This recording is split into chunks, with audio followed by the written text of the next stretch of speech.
Welcome to ¿Qué pasa? HSIs, a podcast dedicated to everything Hispanic-Serving Institutions. I'm your host, Dr. Gina Ann Garcia, bringing you the news on what's happening in HSIs.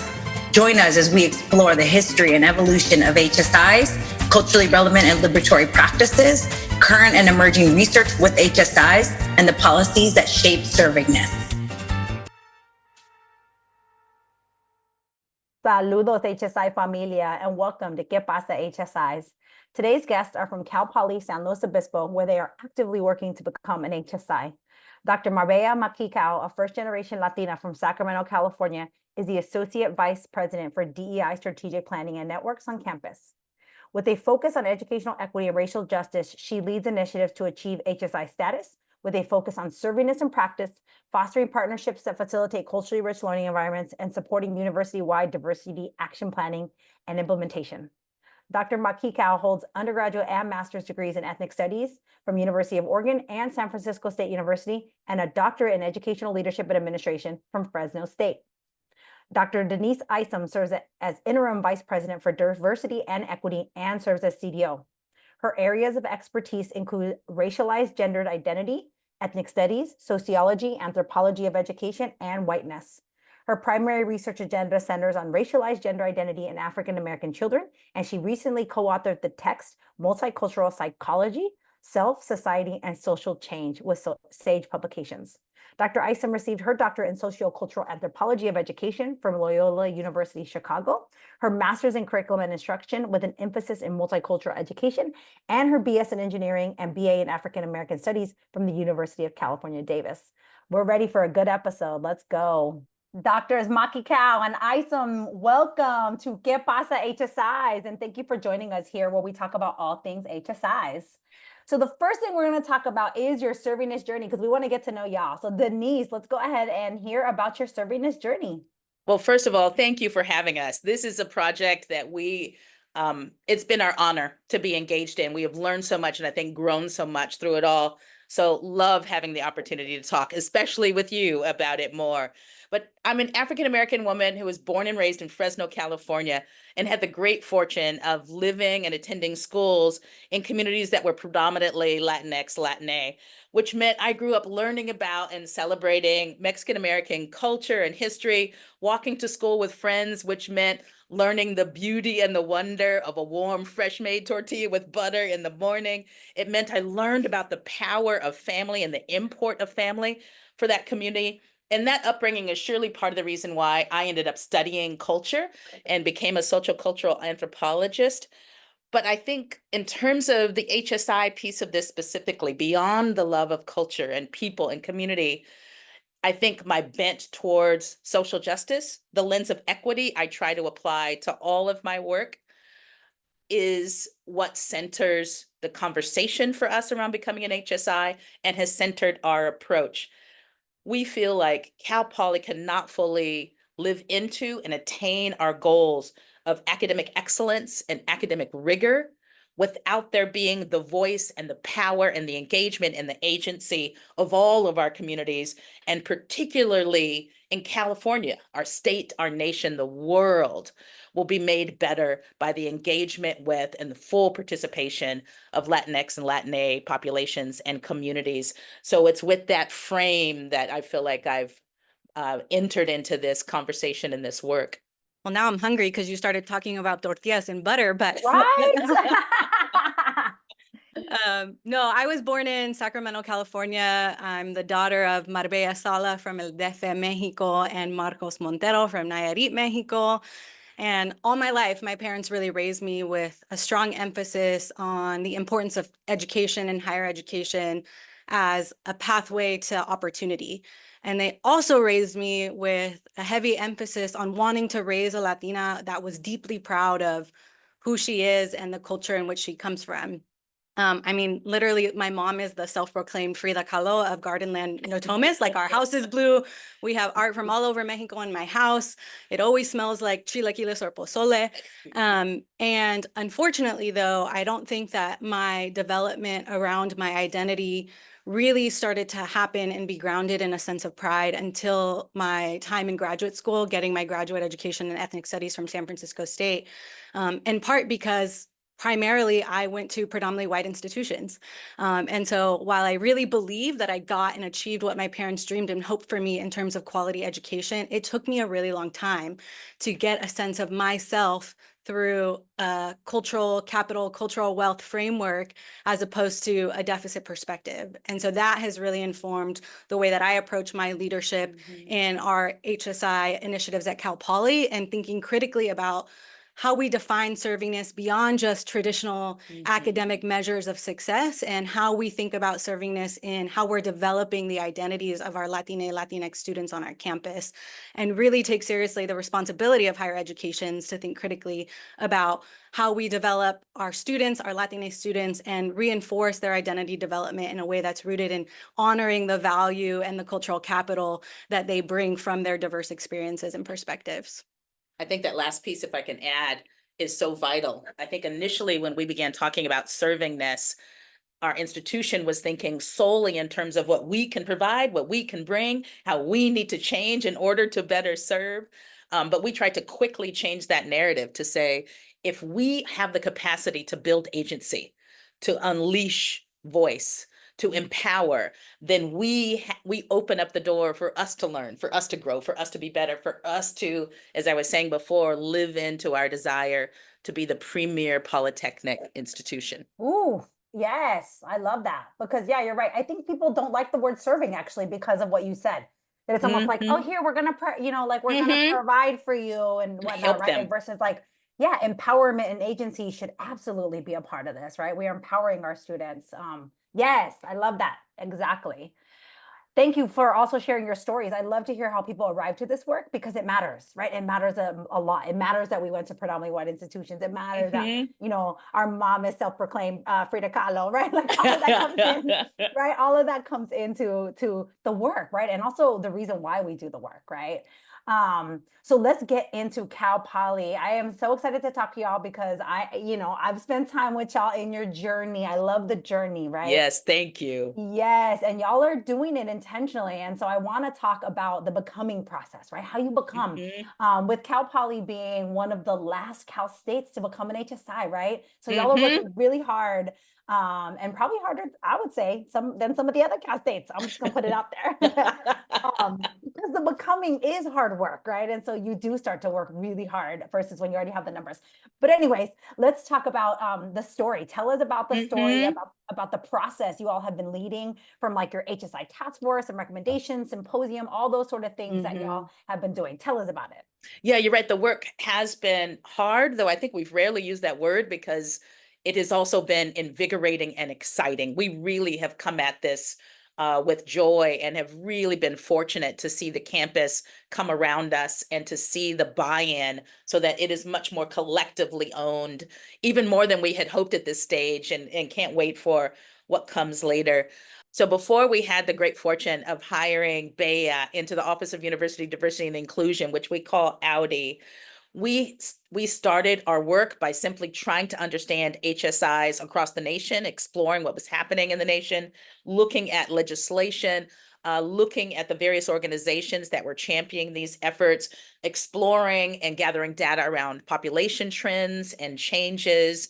And then a number of years ago, we took a group to NCORE, and you did not, I should say for the record, you did not pay us to say this, but some of the folks who attended at that group went to a session that you were leading, and they walked out saying, we must bring Gina Garcia to campus. We must read her book. We must follow this.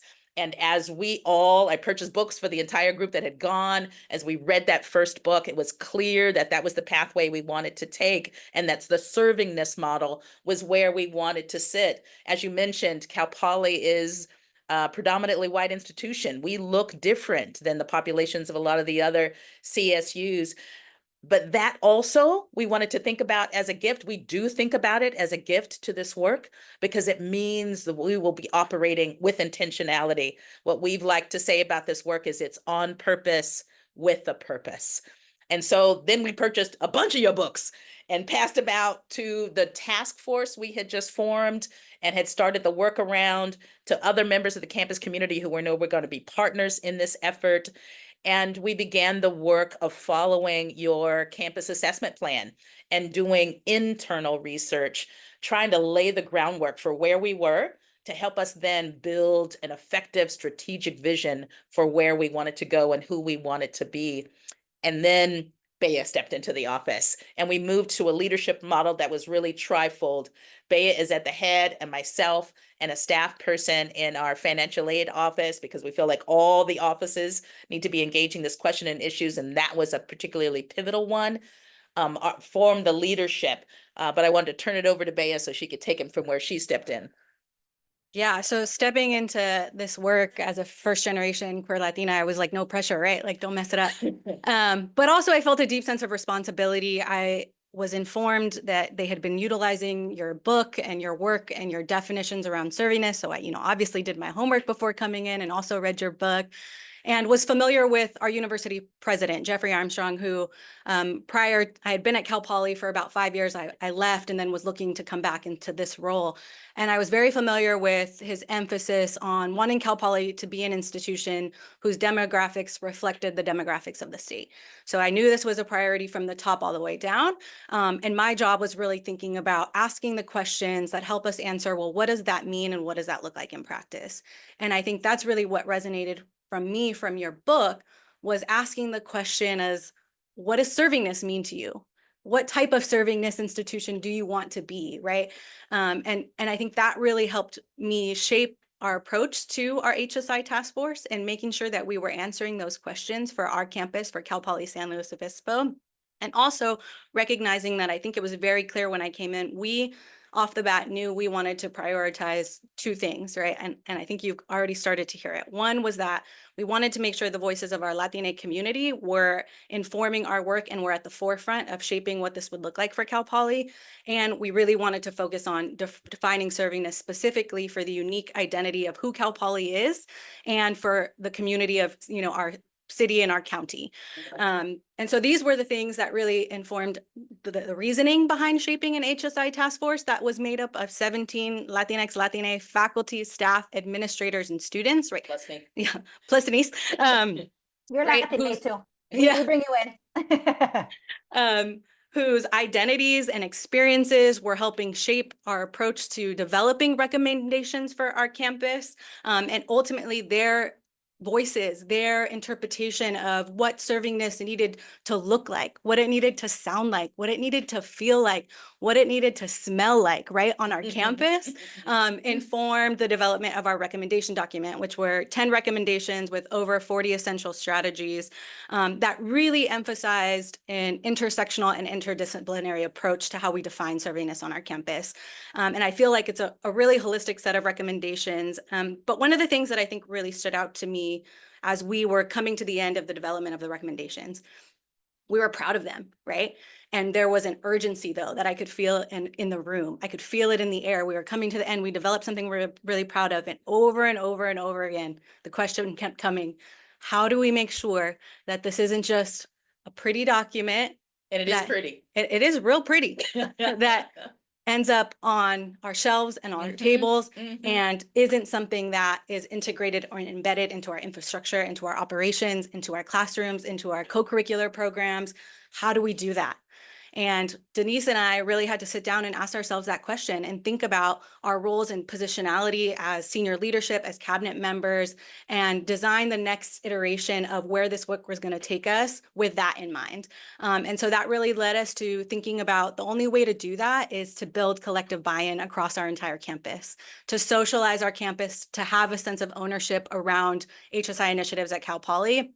And thus we launched our inaugural HSI symposium in October of 2023, which was a full day experience of introducing the work, socializing the work, but really pushing our campus partners across all departments, across all colleges, across all divisions to think about how they see themselves and their work reflected in the recommendations, but also to ask themselves, how can they implement servingness in their departments, in their organizations, in their divisions, in their classroom, and in their programs?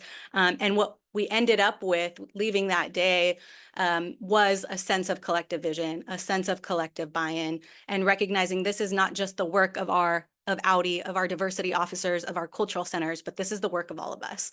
And so that was really exciting in terms of building that unified buy-in. Whew.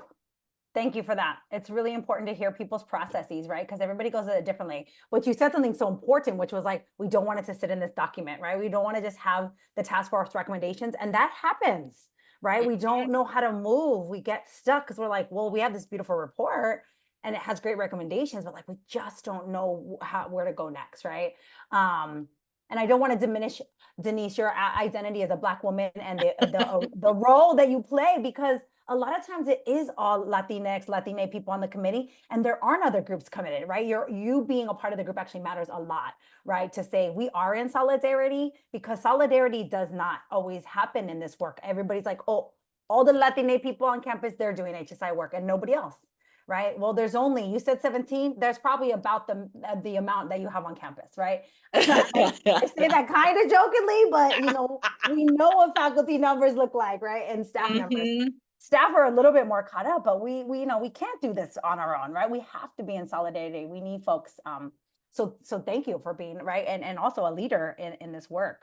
Yeah, let me add too, as I'm sure folks are very familiar with, the research indicates that as an institution becomes Hispanic serving and really steps into that identity, it has direct impact on particularly African American and Indigenous students on those campuses. And so we really think about all our efforts for our underrepresented communities as operating in parallel. Our HSI work, we want to bleed out into all the other initiative and efforts, so all of our communities are able to rise, to be seen, to be acknowledged, to be honored, and again, to step into full agency and possibility and potential on campus. Yeah, I also think, her being in that space and also us thinking intentionally about who was on the task force helped us really center a conversation around Latinidad, right? And not being a monolithic population and recognizing Afro-Latinidad plays a part in how we think of our identities. And that we don't only, just because we're in California, that we don't only take, Mexicano, Mexican-American kind of approach to how we think about the way that Latinidad shows up. And that was really a priority and an emphasis in our task force development. That's really important. Yeah. And the intersectionalities, even you said, I'm a queer Latina, right? Like that matters too, because sometimes we don't take that into consideration, right? We don't take an Afro-Latine, we don't take in queer Latine, right? It's just like this monolithic, and it's not, right? So yeah, I love that y'all are thinking about that. So Denise, what makes Cal Poly San Luis Obispo unique among the 23 campuses in the Cal State system? And how are y'all creating your own narrative as one of the only campuses not yet at that eligibility, but you're super close? Yeah, we've talked about some of the primary issues. And for us, it's being a predominantly white institution in a predominantly white city. And that second part is also significant in terms of how the campus feels to our student, staff, and faculty. We venture out into the community, into the city. It helps set the tone, the experience people have when they're here. So that's an important part and an important issue that we have engaged and work on. So that's one of the things that makes us unique. Along with that demographic piece, I think it's important to point out our strategic enrollment management team have done incredible work. So our Latinx, Latinx numbers have continued to increase. And as you mentioned, we are very close to hitting the numerical number and moving from an emerging HSI to being an HSI. We're proud of the work that they've done. It is exciting and phenomenal. But even once we've hit those numbers and we officially have that designation, even once, because part of what they've done is the last 2 entering classes into Cal Poly have been predominantly of color. That means within 2 or 3 years, our campus will no longer be a predominantly white institution. We have found in our office that we need to now help people start to think about what predominantly white means in a much more holistic, nuanced way. While that phraseology might not be technically still present when we hit those numbers, we will still be a structurally white institution, a historically white institution, an institution that many think of as intentionally white. those things will still be present. That will still be a culture and a history and a tradition and a narrative that we will face even after the numbers have changed. Those things are part of what makes Cal Poly unique. And that predominantly white campus in a predominantly white city piece also means that while we're wanting to reach out to the community, engage the community around the issues of servingness, we also have to think about how to build connections, how to establish a narrative with Latinx, Latina families outside of this community. We have to reach into various pockets around the nation to continue to bring in, recruit the sorts of students we have here. That means building relationships with, again, building narratives, establishing those conversations in areas well outside of us. And so that's part of the uniqueness of our particular journey. Yeah, and I think, as you're hearing some of the richness of the things that we get to think about, because we are one of the last California state universities who are not a Hispanic-serving institution, it means that we've got to do this process intentionally. It means we've got to think about the nuances of those questions of what happens when we are no longer a predominantly white institution, but we still are structurally white institution, and how that connects back to how we define servingness and the work and the ever-evolving and ever-growing work that we're going to have to do.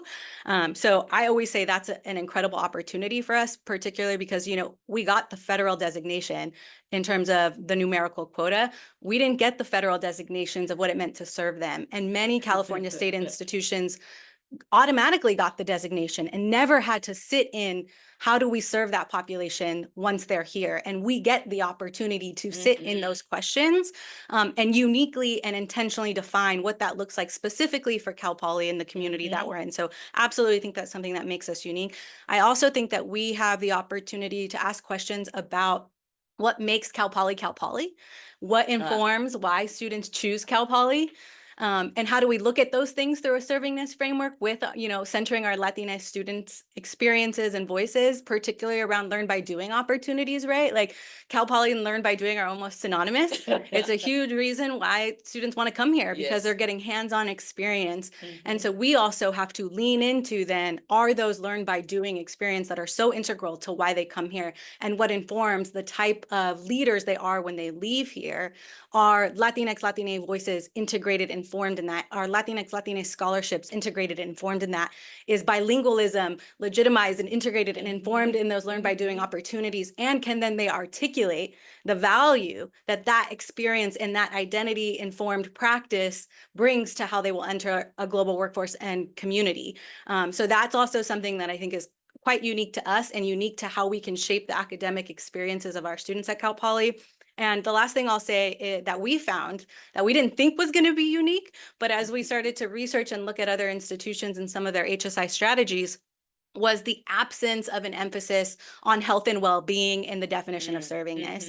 And because we had an assistant director for health equity on our HSI task force, we really were able to hone in and actually intentionally name, holistic well-being in one of our top 10 recommendation strategies and thinking about that, but also thinking about the access that we have to health data, particularly for Latinx, Latina students. For example, she was able to bring to the table that at Cal Poly, we're seeing Latinx, Latina students overrepresented in the use of the food pantry and underrepresented in the use of counseling services, right? And so which led to the funding of a program called Promotoras, which was Latinx, Latina students going into Latinx, Latina spaces and having conversations around the use of counseling service and the impact around mental health within our communities and the resources that exist within the Health and Wellbeing Center. And so it allowed us to apply a servingness framework to how we shape and engage our Latinx, Latina students when it comes to their health and well-being, and that being intimately integrated into the ways in which we define and articulate servingness outcomes on our campus. Whew, yes, I'm over here like clapping. Yes, clapping. I love it because what y'all are talking about with the mental health is like in the most updated versions of the servingness framework, which hasn't really come out. Really, the transforming HSI framework, I talk about those liberatory outcomes, right? And the mental health and wellness is what I call the liberatory outcome, right? Like it's liberation for our students to be able to feel like they are empowered, right? Use y'all's word to even seek out those services, seek out those health services. But I love y'all language. Y'all are very intentional with your language. For when you say we get to, reflect on our whiteness. We get to be intentional in our servingness, right? Like rather than, well, we have to because we're the last one and we have, right? Like I love it, right? Like it is reframing. A lot of this work is reframing, right? It's mindsets, it's changing mindsets, it's changing the way we do things. So, so yeah, I just wanted to point that out, that I do appreciate the intentionality in y'all's naming of things. So, Beya, let's talk more about the servingness framework then. It does not specifically name many things.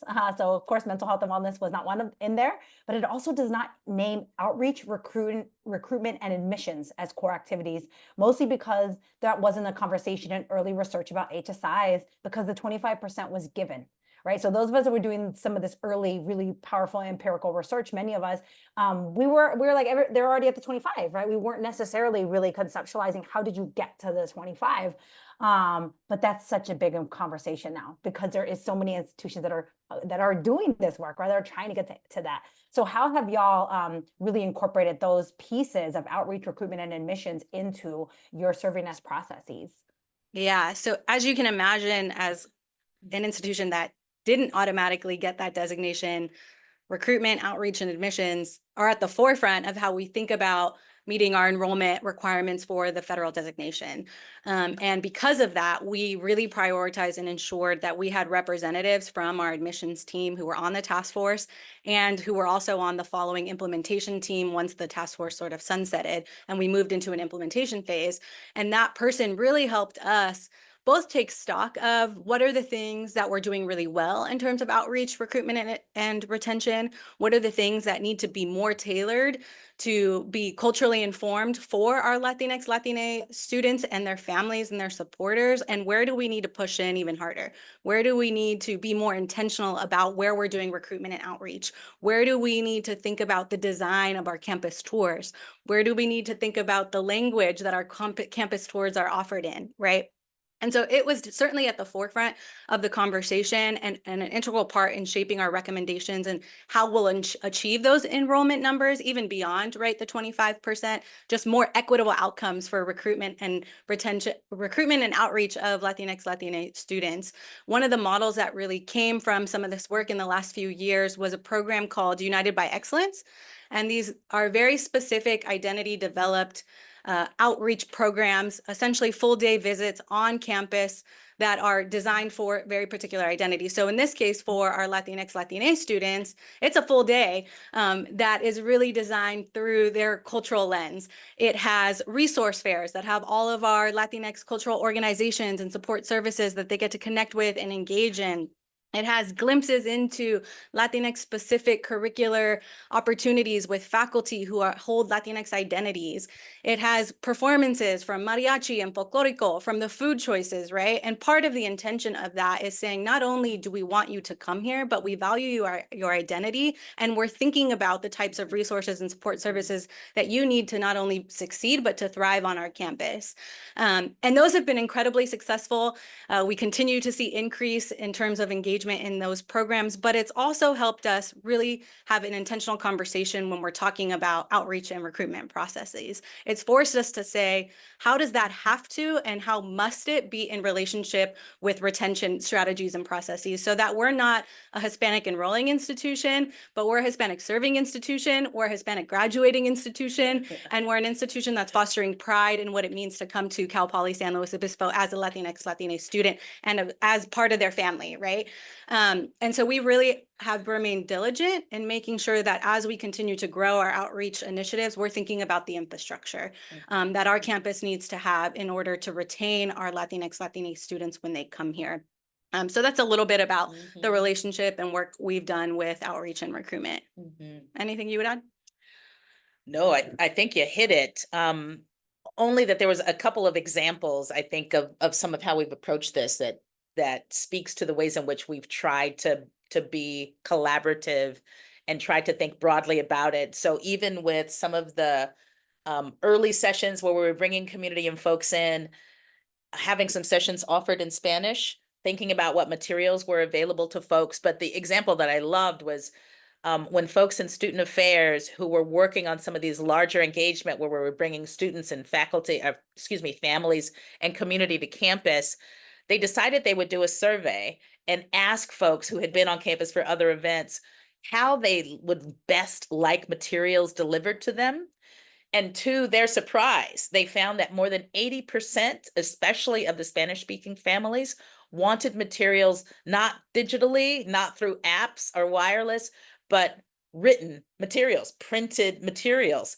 It was a surprise because, as you know, so many campuses, especially following COVID, were doing more and more digitally, less and less paper. And I think had we approached that presuming we knew need, we would have just pushed out even more digital products, even more apps, even more internet engagement with those communities. But stopping and asking the question, what do you need? What do you want? What works best to you? Helped us refocus where we would put resources, how we would engage those communities. And we've seen just incredible response when folks have come on campus and recognize that we saw them, we're listening, and we're trying to engage more fully. Oh, I love that. Yes, because we make assumptions, right? And it's like, oh, everybody does digital. Everybody wants digital. So, but yeah, no, you gotta. But I bet I assume the younger folks, the student, right, still wants the digital, but then the families maybe want it, right? And then there's that. That's like how we're serving the different constituents actually might look different, right? Exactly. Yeah. Okay, that's awesome. Yeah, I like to talk about the outreach and the recruitment and admissions because it is an important process for those of us that are at emerging HSIs that are really just trying to get to the numbers while also doing all the servingness work, right? All the structural sort of transformation. So how have you engaged students in the process? This is like my favorite question because students always keep it real, right? Yes. So there's been a number of ways from the onset of the work to how we see the work evolving in the future of engaging students. So at the very beginning of the task force formation, of course, we had to ensure that students were serving on the task force and they were actively involved in the shaping of that. But we also wanted to make sure that we were leveraging the spaces where Latinx, Latina students feel most at home, feel that they can be more empowered to share their voices and their feedback. So we really partnered with our Latinx Cultural Center, La Casa, to do some initial focus groups, to help us facilitate some student surveys, to get feedback into what it meant for them, for Cal Poly to become a Hispanic-Serving Institution and what they wanted to see in terms of our priority around becoming an HSI. So those were some initial ways. Obviously, the task force really helped inform that work. And I'll tell you, the students weren't just sitting in the room. They were vocal, they were active. We had, a Latinx student who was also a transfer student who will never forget, called me up and said, hey, can we go line by line and talk about the role that transfer student identity plays in the way that we think about servingness? And I was like, let's do it, right? And so it really enhanced the formation of that document. I've also had the opportunity to support and work with some students that I've seen actually take on this effort on their own, who wanted to go out and say peer to peer, let's talk real talk. I want to interview students. I want to do surveys across and build a story for our campus that has nothing to do with administration, right? But wanted to get that real sense of the student voice in the conversations. And I had the privilege of being able to sit across from them and say, tell me what it is you're trying to find. And also let me share with you the specific nuance of how Cal Poly is thinking about servingness so that we're making sure that we're educating students to think about this. And this is really key for our students as more than a numerical quota, because that's kind of what the students hear first and what they see first. So being able to work with students who are out with their peers doing this work, asking those questions, helping them develop their own framework around servingness has been really key. And then certainly the thing that I'm most proud of is the launch of our HSI Student Advisory Board in winter of 2023. And that's made up of executive leadership from all of our Latinx cultural organizations, meeting twice a quarter and talking about our progress and implementation on the work, key recommendations that are of particular interest and priority for student experience. And also just having that, I think it's really important to have that consistent check-in with students and like, what are we doing and what are we advancing and what do we think is working and what are they able to say, hey, let me check you on that because it's working sort of, or it's working for X population, but it's not really working for us, or yes, that's happening in theory, but it's not happening in practice. And that's been so essential and so valuable to the work. I remember sitting with them as we were talking about servingness, and this is just a really great example. And I was talking about we have significantly, if you were just looking at numbers, we have pretty good graduation rates for our Latinx, Latina students across all the colleges. And I was sharing with them these demographics and some of the ways in which I was engaging the data around graduation rates for Latinx, Latina students. And they said, Beya, like, yes, of course, the graduations are really good because many of us are first generation. Many of us, we can't afford not to finish. Many of us are carrying the responsibility of our families and the future well-being, financial well-being of our families. So there's no option for us not to graduate. We're going to graduate. But has anyone asked what it costs us? Not only financially, but emotionally, mentally, and the mental taxation of what it means to be a first generation Latina students on this campus, in our classrooms. We were actually, just sorry to interrupt you, but we were stilled by that statement. Yeah. When Beya brought that back to us and the other staff person who was in that conversation, we were stopped. You could feel the depth in the room at just trying, us as staff and Audi, trying to break apart what that meant, how that was a piece we hadn't anticipated, hadn't seen before, hadn't heard before, and how that expanded and deepened our notion of what it meant to serve and to support. Yeah, so that's just like one example of the importance, I think, as we continue to do this work, as we lift the work at an institutional level, ensuring that student voices are at the forefront, are constantly engaged, and that as administrators, as campus leaders, we see that feedback as an essential gift to ensuring the integrity of how we implement Hispanic-serving initiatives on our campus. And it really helped, I think, lead to a nuanced conversation that we've been wrestling as an office, right? Particularly at Cal Poly, who've been a predominantly white institution for a very long time. We've been doing racial equity work for a long time. We've been doing campus climate work for a long time. One of the things we've really wrestled with and what we hear from students and even staff and faculty is, how many times are you going to ask me what you need from me? How many times are you going to ask me what I'm struggling with? And how long is it going to take for me to tell you, for you to finally hear me? So we've really taken an approach of centering their voices, but putting the responsibility of the labor on the institution in our office, so that we don't inadvertently perpetuate inequities for what it means for them to participate and speak into this work. The onus is on us. Yes, it is. Absolutely. Ooh, like I said, y'all doing some intentional work.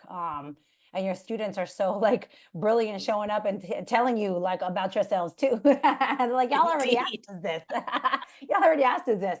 And I remember when I did visit, several faculty members brought students to the talk that I gave, right? And it was really it impacted me, right? Obviously, I remember students standing up and asking a lot of questions.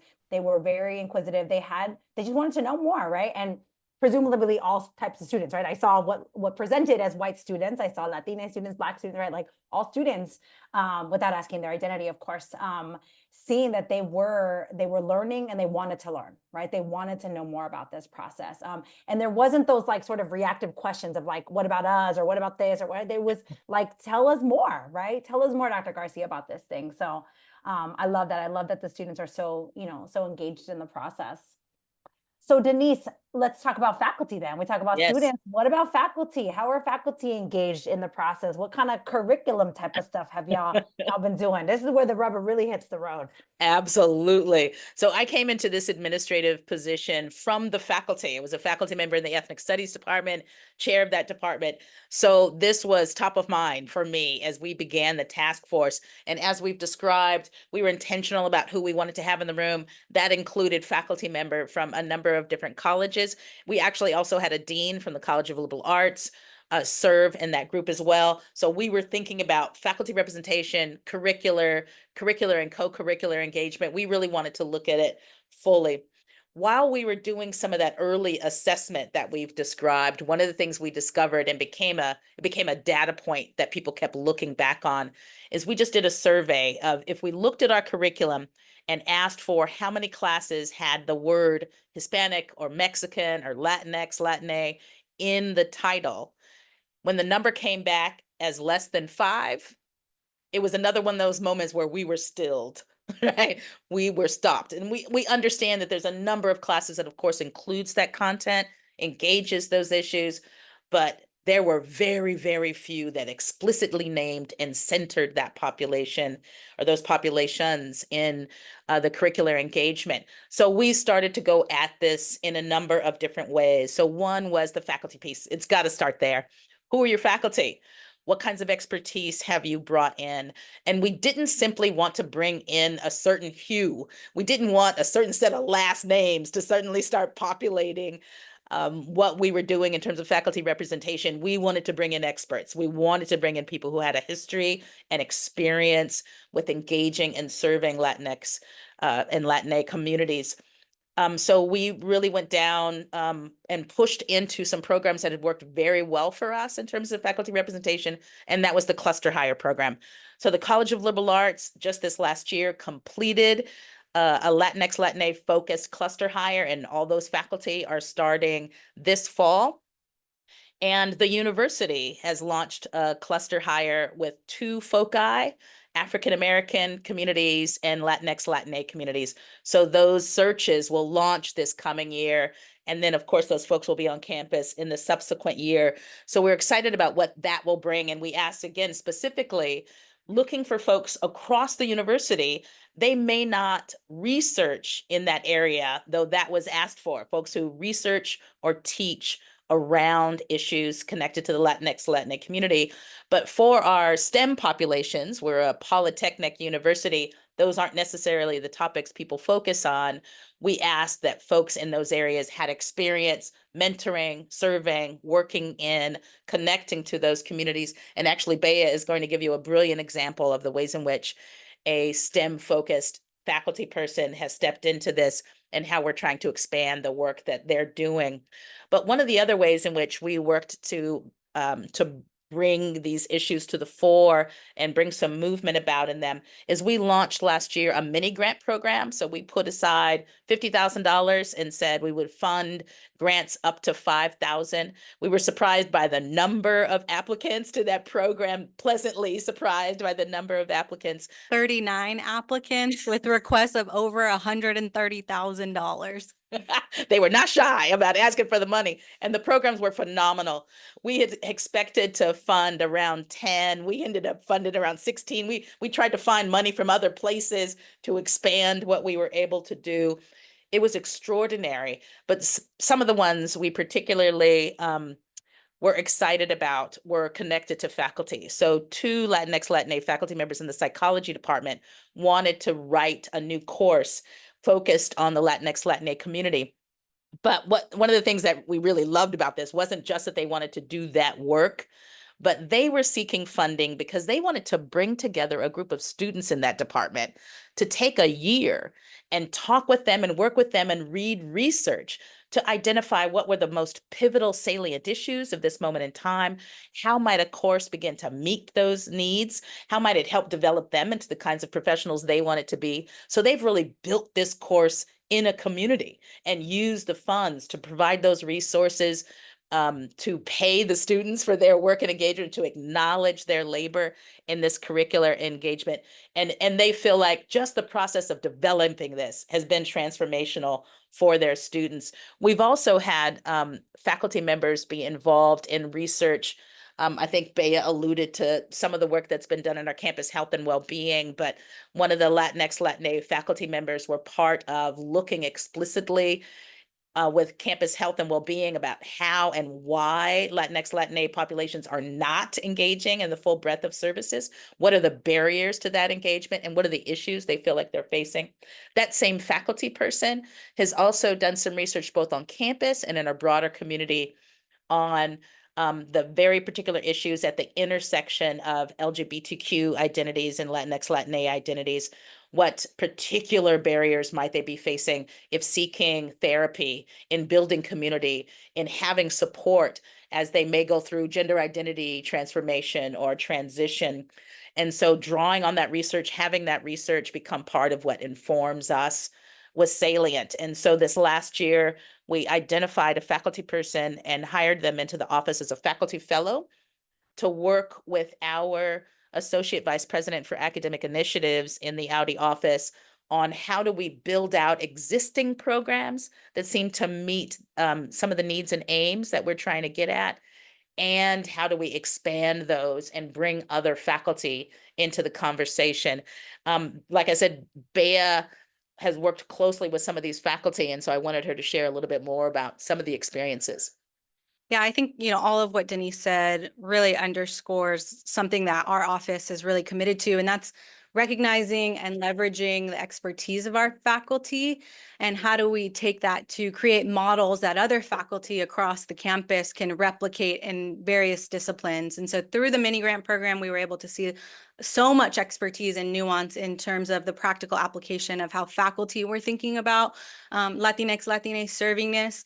Many examples that Denise gave, but another one was through the curricular development and design of our classrooms, particularly in our STEM field. So Dr. Alejandra Yep was one of the leading developers of a program called Nuestra Ciencia that really looks at not only the curriculum development of microbiology and biology, but also how that can interrupt notions of what biologists and microbiologists can look like and can sound like in terms of language and Spanish speaking curriculum experiences. And so Nuestra Ciencia is a partnership between Cal Poly and local bilingual elementary schools.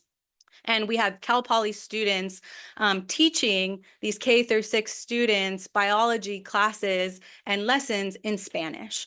And it really helped us develop a model that had great impact on our Latinx, Latine students who are bilingual, who some of which thought the moment that I got into Cal Poly, I thought I was never going to use Spanish again. And now they're able to be teaching K-12, K-6 students in Spanish, and the K-12 students are learning and seeing a different representation of the way that they can teach microbiology, or of who can be a microbiologist or biologist. And so this model was really rich for us. And so we brought in, through the faculty fellow model, Alejandra Yep, to start to think about how do we create sort of a standard of best practice for other faculty across other disciplines to think about, how can I do that? How can I implement that? And we saw a couple of mini grant programs also come in that did that in different areas, right? There was a Lego Minecraft curriculum development that was also a partnership with a local bilingual school. And so we're starting to see, these start to pop up across campus, and we really want to make sure we can learn from them and create a best practice toolkit for other faculty to learn how to implement that in their disciplines. I love the mini grants. I used to talk about mini grants early on in this work, and I just didn't see people picking it up and doing it. So I love to hear that y'all did the mini grants with this focus and that people ran with it. Because that's my whole thing, is I was like, here, what do faculty do? We pursue grants, we rewrite curriculum, right? But if you give them an incentive to do that through the servingness lens, then we will do it. Exactly. Right? Like, you got to give us an incentive. You got to give us a motivation. We got to have that incentive, right? And Yeah. y'all did that, and you saw how many people responded. So many people responded. I just want to say, and it wasn't only faculty, it was student organizations, it was staff. Like, we awarded things like a student-led podcast on Latinx representation in the media that they recorded and hosted in La Casa. We had housing launch a busing program that was busing students twice a quarter from our residence halls to Vallarta markets to get their groceries, right? And gave them their own tote bags with Si Se Puede on them, right? Like, they created and cultivated this whole experience around that. So it was just really beautiful to see across the board, when you pose the question to your campus community and say, tell me what servingness looks like in your area, they have the expertise to tell you. And then it's our job to think about how we resource that, but then as an institution, how do we sustain those programs in those efforts? I got chills, y'all. Like, seriously, that is dope. I love it. I love it. And thank you for clarifying that it was like campus, right? Anybody from campus could have provided. Yeah, that is just, it's really powerful. Busing to Vallarta, that's one of the conversations, right? It's like students of color in predominantly white spaces can't get their foods, their hair products, their, all the things. So it matters. It matters to servingness. It does. So you touched on this a little bit as far as the linguistic servingness, but I know y'all have been engaging in some of that a little bit more. So did you have any other examples of like the way you've been intentional about language? Absolutely. And I think I particularly, when we first went into this and started engaging with these issues and doing the campus-wide assessment, it came up in so many more ways than I had anticipated. The task force, I think, was really surprised by all the ways in which these issues manifest around campus. And it was from day one in the conversation. People wanted to talk about not only materials and resources that were translated into Spanish for when folks were here on campus or when we were reaching out to communities, but what about folks who were primarily Spanish speaking who were coming to campus to apply for positions? Who was there to translate for them? How do we have translation services for tours when folks were visiting campus? If technology is a barrier for folks to apply, and there's no one who can assist them in that technology, how can they even apply to get to Cal Poly? When we want to do instructions around financial aid that's ever been changing in higher ed, do we have the resources to provide a Spanish-speaking panel to do that discussion in a Latinx, Latina community? When we have folks on campus who speak Spanish and we utilize them for various services, do we have a way to compensate them?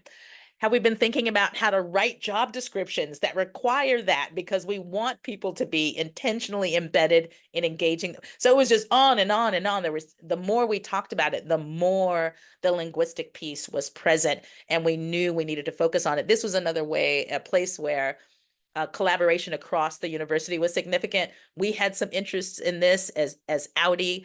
We knew student affairs had interest in this. People who were putting on large programs for the campus and strategic enrollment management had interest in this. And we have a department, World Languages and Cultures, that had expertise. And so we've really tried to go about tackling some of these things by drawing on that collaborative model. Yeah, and I think, when we think about linguistic diversity and we think about embedding and legitimizing bilingualism, it has to be structural and it has to be systemic and it has to be built into how we do what we do in all levels of our operations. And so we were really fortunate to partner with the Division of Student Affairs, who this past year launched a pilot program that was really looking at and exploring and implementing different tiers of the way that translation, interpretation services could exist on our campus, and at different levels, through print materials, through events, right, through events that are intended to serve our entire Cal Poly student population and their families and supporters, but have access barriers when it comes to language accessibility. And so they pulled in an immense amount of research and experiences from implementing translation and interpretation services, and piloted programs like Spanish-speaking panels at Mustang Family Weekend, specific for families and supporters. They looked at the use of technology and how we can scale interpretation services at some of our largest events like commencement and our cultural commencements and graduations.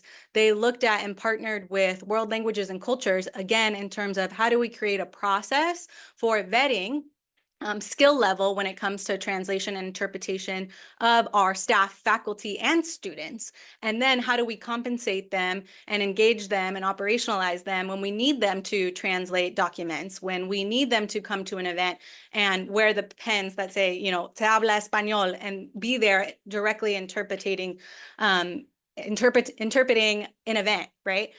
So we launched that this year and we've learned a lot, and I appreciate my partners in student affairs because they basically laid out a model. They said, here's entry level, what it can look like if we're just leveraging the expertise of our campus. Here's a moderate level if we say, okay, we want to make sure that we have Spanish speaking services and multilingual speaking services at 3 events in the year, right? Move in, Mustang Family Weekend, and graduation. And then here is what they like to call operationalizing it. Here's what it looks like if we operationalize it across campus. And so we're really at that crossroads now of thinking about what is the next iteration of that for our entire campus. And also it's really helped us push our various colleges and divisions and departments to ask themselves, well, what they can do in the interim when we're thinking about a university-wide model. So we're actually seeing colleges who have college-specific ambassadors and do college-specific tours start to offer those tours in Spanish and start to prioritize hiring bilingual student ambassadors. And also it's pushed us to think about what do our preferred qualifications look like, both for students, but also staff when we're hiring, in terms of the need that we have on our campus and what we know some of the biggest needs are for our students, parents, and supporters. Listen, y'all are not missing a beat. Like, and just everything you're saying, I'm like, woo, right? The idea of having levels to this linguistic servingness, right? That's powerful because most people just start with basics. Like, we have a family orientation, right? Like, and we have a family graduation, and you can put on the headphones and listen, like y'all are thinking about this in levels and layers, and that's the work, right? Like really getting deep into this work. And I know it probably matters so much to your students, right? It's making such a difference to them. Okay, so I'm going to go ahead and ask Beya about external partnerships. I always talk about partnerships with like cities and external organizations. So how have y'all worked with the city of San Luis Obispo and the local community to do some of this work? Yeah, I think, that's been really important because we're a predominantly white institution in a predominantly white city, and our students don't live isolated and experience, their time at Cal Poly limited to campus life. And so before returning to Cal Poly to serve in this role, I got to serve as the City of San Luis Obispo's inaugural DEI manager. And that blew my mind in terms of the important opportunities and collaborations between the city's goals when it comes to diversity, equity, and inclusion and Cal Poly's. And in my 2 years of serving in this role, that's really manifested in our supporting of their first ever 5-year DEI strategic plan, which was just recently adopted by City Council and names a lot of similar and parallel strategies that we've seen in our recommendation document. It's also included launching a joint program with our SLO Museum of Art and Cal Poly Arts and thinking about what the representation we're seeing in the art programs that our community has access to, in the performing arts, in the music, and how they're seeing themselves represented culturally in those types of exhibits. And so we've had a lot of really incredible showcasings with that partnership.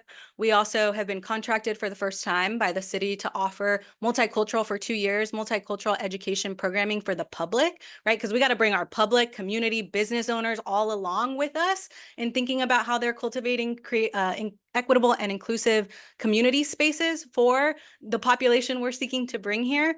And so a lot of those series are workshops on frameworks and concepts around identity, power, and privilege. We've also partnered with specifically our Latinx, Latine business owners and Black, Indigenous, people of color business owners, and supporting them becoming approved vendors for Cal Poly so that we can diversify the vendors that are allowed to come and cater for events and programs on our campus. And the last thing I'll say is we've really been engaged even more so about some of the things that we're seeing in terms of industry developments in our areas and economic development priorities and strategies that are showing up in our region and in our state, particularly around initiatives for California Jobs First, which prioritizes creating pathways to quality jobs for historically underserved populations. And so we've really been engaging in that conversation because we know that by 2030, Latinx, Latine people will make up 78% of our new net workforce. And so if we're going to be in conversations in our region as a premier institution that is producing the next generation of the workforce, Latinx, Latine voices and scholarship and experiences have to be at the forefront of how we're developing those sustainable strategies when it comes to economic development in our region. It's also how we're continuing to expand our notion of what student success means, that we've set up those folks to be able to move into those positions, to be leaders in those positions, to transform those positions. I love it. Woo, so intentional. I'm telling you, it's so beautiful to listen. Now, the flip side of this is like y'all making it sound like this is easy. Like y'all literally laying it out. And I'm just thinking, oh man, we got to do that here at UC Berkeley, right? We're in the emergence status as well, right? So we're definitely, I'm getting ideas. But what about the flip side, the challenges, right? What challenges have you come up on? And more importantly, how did you navigate those challenges? Yeah, as we've described and talked about several times, the predominantly white campus in a predominantly white city has the set of challenges that we've described, but it also means if we're needing to do outreach, if we're needing to establish communications and relationships, that requires resources. It requires more staff and admissions to be present in those spaces. It requires having the time and staff folks who can build those connections, develop partner schools, develop programs and initiatives that create the engagement between us and those communities. Those are resources we don't often have. Establishing a narrative and having that narrative gain traction takes time. to build the relationships that make that meaningful, and doing all that in multiple locations across the nation is definitely a challenge we will continue to face. And in terms of that nationwide image, or situation that we're currently in, we have seen across the nation changes in people who want to go to college. So we've seen a decline in college applications. We've seen a movement towards either going to community college first to enter the workforce sooner, or moving right into the workforce. And we happen to be in a state in California that is littered with amazing institutions. So the competition for us on those high achieving Latinx, Latina students is fierce, and will just continue to be so. I think the ways in which we've tried to tackle some of that is to think about, how do we bring in conversations around our campus marketing and communications, so that moving towards being Hispanic serving and the values embedded in that underpin that stuff is in all of our communications everywhere, that we're not having to do explicit separate work to communicate to those communities, but that anytime you see something about learn by doing, it's going to include some things that talks about inclusive excellence. That anytime you see people talking about Cal Poly, this is one of the ways in which we're going to be framing and talking and thinking about those. So those are a couple of our challenges. Yeah, I'll just add two real quick. I think one of the things we haven't talked much about is the portion of the federal designation around Pell eligible students. And that is something that we have to file an exemption for. And so that's been a challenge in terms of thinking critically and pushing the conversation beyond just the HSI designation when it comes to our work around widening the pathways for Pell eligible students to Cal Poly. We've really had to push on that, and it's created a challenge. One, if we don't talk about it enough, it kind of feels like we're trying to hide from it. And then if we talk about it too much, then we're really centering and drawing this parallel that can be dangerous with Latinx, Latina populations being only associated as the students that make up Pell eligible students on our campus. And so that's been a challenge, but it's also allowed us to really push our campus to think broadly and holistically about the work that we need to collectively do to strengthen those pathways for Pell eligible students to come to Cal Poly. And it continues to be an evolving conversation that we have on our campus. And the only other challenge I would say is, like all campuses, right? We are in a national landscape where conversations around racial equity initiatives, diversity, equity, and inclusion is taboo, is in many states illegal, right? Is affirmative action is criminalized across the board in our country. And so it's really shaped how we have to talk about Latinx-centered approaches to educational excellence as not something that will only benefit our Latinx, Latina students, but elevates the standard of excellence for all of our students at Cal Poly. It is the definition of excellence. It is the definition of student success. If you're missing those pieces, you're missing rigor, you're missing intellectual innovation, you're missing the range of possibility and potential that exists in your population. That part right there. Exactly. Yes. And now we just have to practice saying that over and over again, right? Because it's like, yeah, the landscape we're in. Thank you for laying out those challenges. Because yeah, we've come across so many, right? And then have to figure out, like, how do we navigate these in order to keep moving forward? So thank you for that. So we're at the end, and there's always the last question to get out of the podcast. Everyone's got to answer the podcast. So we'll go with Denise first. ¿Qué pasa, HSIs? 3 words: gift, power, hope, for and to us all. That's a good one. Oh man, ¿qué pasa, HSIs? Being a Hispanic institution is not about the numbers. It's about defining what servingness actually needs to look like on our campuses and doing the work to build it not only in mission or value, but in practice. At Cal Poly, we hope to become an HSI hecho con ganas, with purpose, on purpose. Eso. Yeah. Thank you both for being with me here today. you. Yes, thank you. We love to have you here on ¿Qué pasa, HSIs?